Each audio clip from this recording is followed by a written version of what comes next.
एक व्यवहारिक रूप से भी आवश्यक है, साधु जीवन में भी आवश्यक है। सन्यासी का जीवन हो या संसारी का जीवन हो, अपना इष्ट तो कोई होता ही है।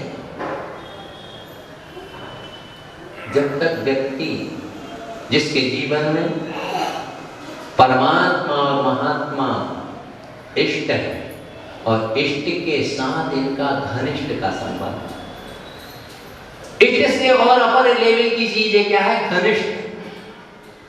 घनिष्ठ क्या कहते हो महाराज जी? ये हमारे घनिष्ठ मित्र हैं। घनिष्ठता का अर्थ है जिससे अलग नहीं किया जा सके। धर्म से सुख शांति को अलग नहीं किया जा सकता है, अग्नि से उसकी उष्णता को दूर नहीं किया जा सकता है। ये इष्ट का संबंध है। स्वर्ण से उसके पीलेपन को दूर नहीं किया जा सकता। ये कौन सा संबंध है? ये घनिष्ठता का संबंध है।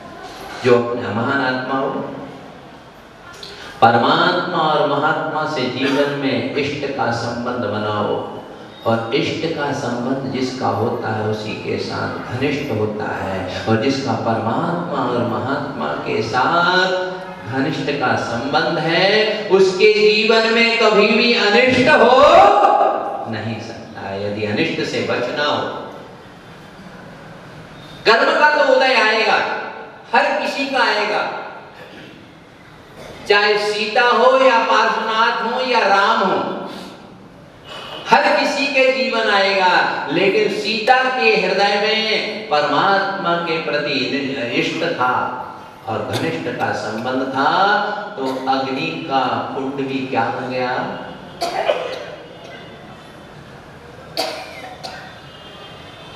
सर्प भी क्या बन गए? सिंहासन भी, सूली भी क्या बन गई? सिंहासन। यदि सूली से सिंहासन बना है, यदि सर्प से हार बना है, तो यदि अग्नि कुंड से यदि जल कुंड बना है, तो उसका इष्ट के साथ घनिष्ठ का संबंध था।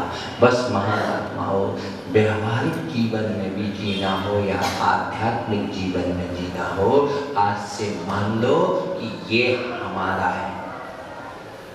सामने वाले को जरूर इष्ट बनाओ, तो आपका लौकिक जीवन और आध्यात्मिक जीवन और सुख शांति और आनंद आपके जीवन में जरूर आएगा। इसलिए इस दुनिया में सबसे ज्यादा हमारे इष्ट हैं। एक इष्ट मंत्र बनाओ, एक इष्ट एक भगवान बनाओ, एक इष्ट एक अपना तीर्थ बनाओ। जरूर जीवन में ऐसा इष्ट बनाइए, तो जीवन में जितने अनिष्ट होने वाले हैं वह सब सामने से आता हुआ तोप का गोला, मैं वचन देता हूं, सामने से आता हुआ तोप का गोला भी तुम्हारा, यदि तुम्हारे जीवन में परमात्मा का इष्ट है, यदि किसी ने तोप भी चलाई है, तो उसी समय तुम्हारे पैर में कांटा लग जाएगा और तुम झुक जाओगे और गिर जाओगे और तोप का गोला ऊपर चला जाएगा। बस ऐसी श्रद्धा, ऐसा समर्पण, ऐसी भावना अपने इष्ट के लिए बनाओ, तो आपका जीवन मांगलिक होगा। बोलो कल्पतरु शांतिनाथ भगवान की जय। जीवन में कभी भी किसी की अवस्था एक सी रही है क्या? और जीवन में कभी किसी की व्यवस्था एक सी रही है क्या? अवस्थाएं भी बदलती हैं, व्यवस्थाएं भी बदलती हैं, परिस्थिति भी बदलती है, परिणाम भी बदलते हैं।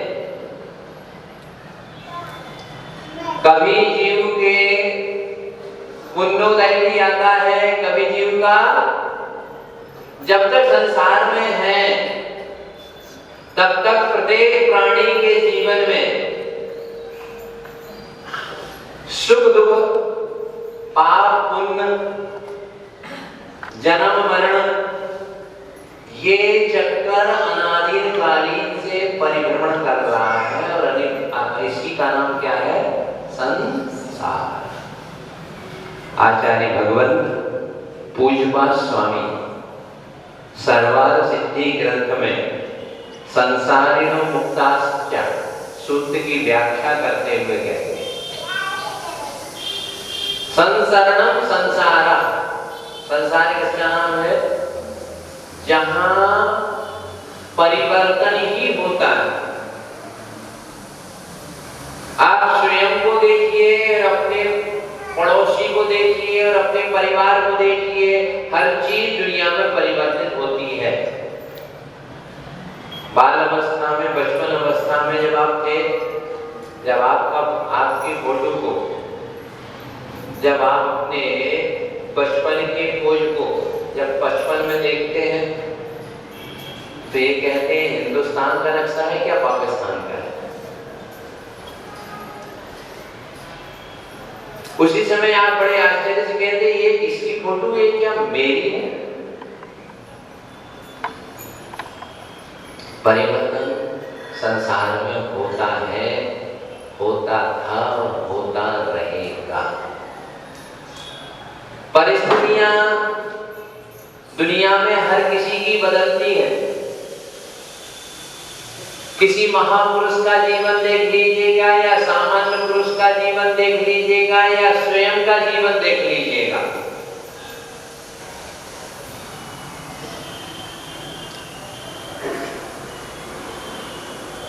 इसके बाद भी आज की दुनिया में मानव के पास पहले से अधिक सुख और सुविधाएं हैं, पहले से अधिक भोग और उपभोग की सामग्रियां भी उपलब्ध है। पहले कोई मैसेज देना पड़ता था किसी का मरण हो जाने पर, तो उसके 13वें दिन तक, 13वें दिन या 3 दिन बाद तब वह टेलीग्राम उसे मिलता था और 10 दिन तक रोज फोन पर घुमाते रहते थे, डायलिंग कर रहे रहते थे। आजकल तो दादाजी या नाना जी की सांस अंतिम निकल रही है तो व्हाट्सएप से, फेसबुक से, उसको वीडियो कॉलिंग से कह दिया जाता दादाजी। पहले से अधिक सुविधाएं तो बढ़ी हैं, लेकिन पहले से अधिक दुविधाएं बढ़ गई हैं। सुविधाओं से और दुविधाओं से व्यक्ति को सुख कभी नहीं मिलता है। ये हमारी धारणा जो है ना, ये गलत है। सुविधाओं से यदि सुख मिलता है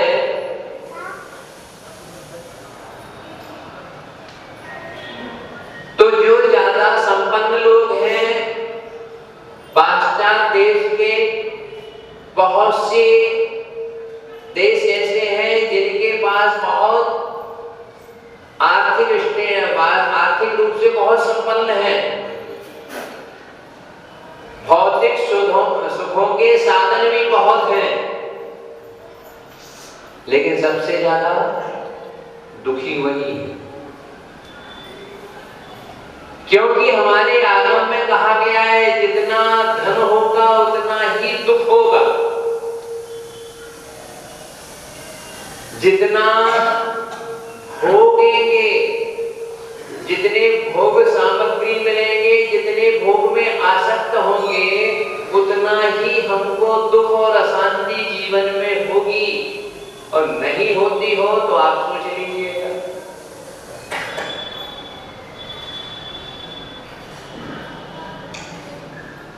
जितना धन आएगा उतना हमारे जीवन में अशांति आएगी आएगी आएगी।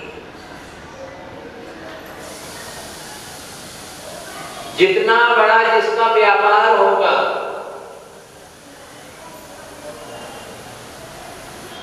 उतना ही उसे मानसिक अशांति के कारण उसे उतने मिलेंगे। इसलिए धनाढ्य लोग ज्यादा मानसिक अशांति से ग्रस्त होते हैं।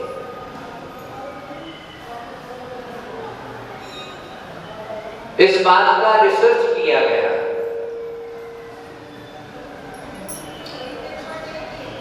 वर्तमान में विश्व में या भारत में 5% लोग ऐसे हैं जो कैंसर के पेशेंट हो सकते हैं। 5% ऐसे लोग हो सकते हैं जो पोलियो आदि के पेशेंट हो सकते हैं। 10% और भी शारीरिक रोग के पेशेंट इस दुनिया में, इस देश में हैं, लेकिन 75% लोग संसार में आज की दुनिया में व्यक्ति मानसिक रोग से ग्रस्त है।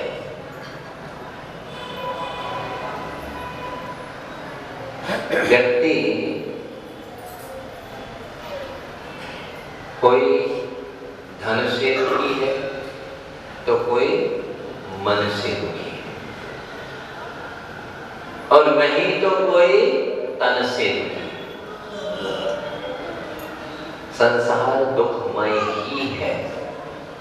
संसार में किसी को सुख नहीं है, सुखाभास है। हम मान रहे हैं कि पत्नी, पुत्र, पैसा, परिवार, हमारे परिचित हमको सुख देते हैं। ये हमारी ऐसी ही भ्रांति है जैसे गर्मी के मौसम में रेगिस्तान में दूर से चमकती हुई रेत को हम पानी समझ रहे हैं।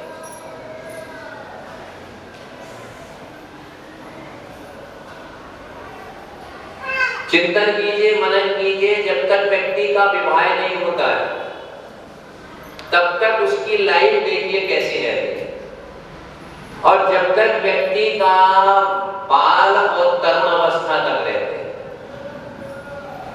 कभी भी आपने देखिए तरुण अवस्था तक व्यक्ति डिप्रेशन और टेंशन में कम रहते हैं। व्यक्ति 15-16 वर्ष के बाद जितनी उसकी आवश्यकताएं और जितनी आशा बढ़ेगी, जीवन में इतना दुख, अशांति, डिप्रेशन और टेंशन का कारण बनेगा।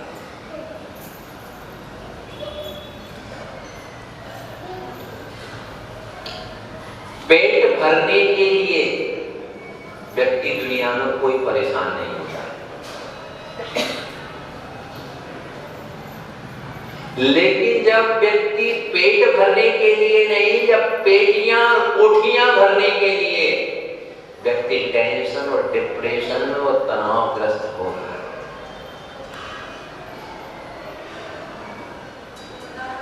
आवश्यकता अलग है और आसक्ति अलग है।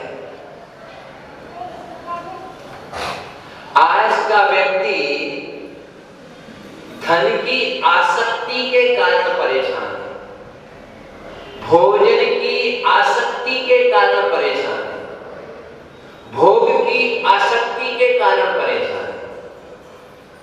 दुनिया में कौन नहीं है जो खाता नहीं है?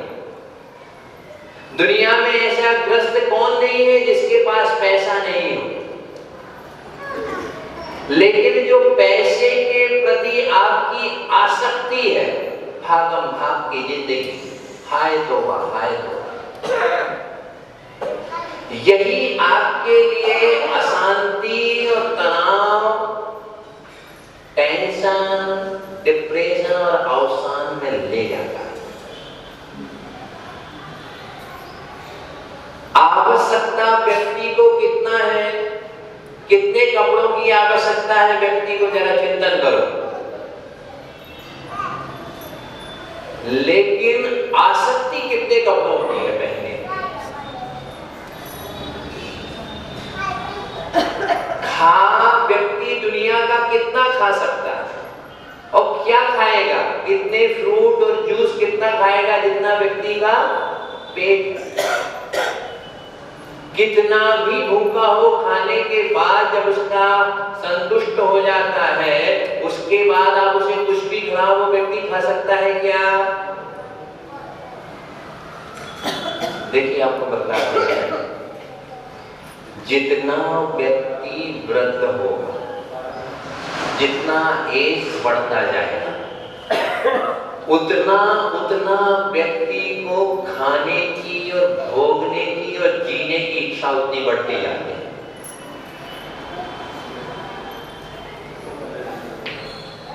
बूढ़े व्यक्तियों को यदि प्रसन्न करना हो, आपके घर में जो ओल्ड सिटीजन है उनको कहना चाहिए, दादी सास तू बहुत जिएगी, तेरी बहुत आयुष है, ऐसा उनसे बोलिए, बड़े प्रसन्न होंगे लोग।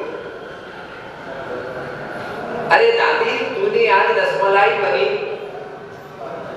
तूने रसमलाई तो बहुत कम खाई, थोड़ी और खा ले। और यदि आपने ये कह दिया अरे बुढ़ापा आ गया, रसमलाई खाते पाचन नहीं होगी तो मर जाएगी, बीमार होगी, क्यों खाती है तुम?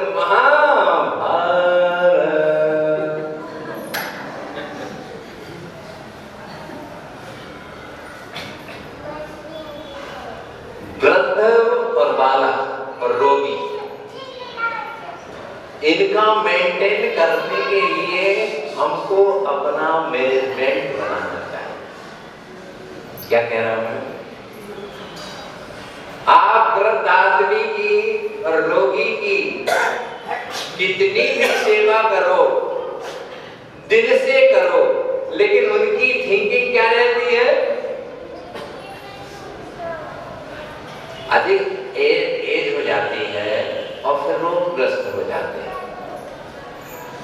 वो क्या कहेंगे? कोई रिलेशन आएगा, कोई परिचित आएगा, देखो आज मुझे खाना ही खाने नहीं दिया। ये उनका दोष नहीं है, अवस्थागत दोष है। कुछ बातों को समझना भी चाहिए, जिंदगी में कुछ समझदारी की भी आवश्यकता रहती है, पर ऐसा जिनको सुनाते हैं उनको भी थोड़ा समझदारी से काम लेना चाहिए। आप उनको नहीं कह सकते हैं कुछ, उनको आप छेड़ेंगे तो वो भी परेशान हो जाएंगे और आप भी परेशान होंगे।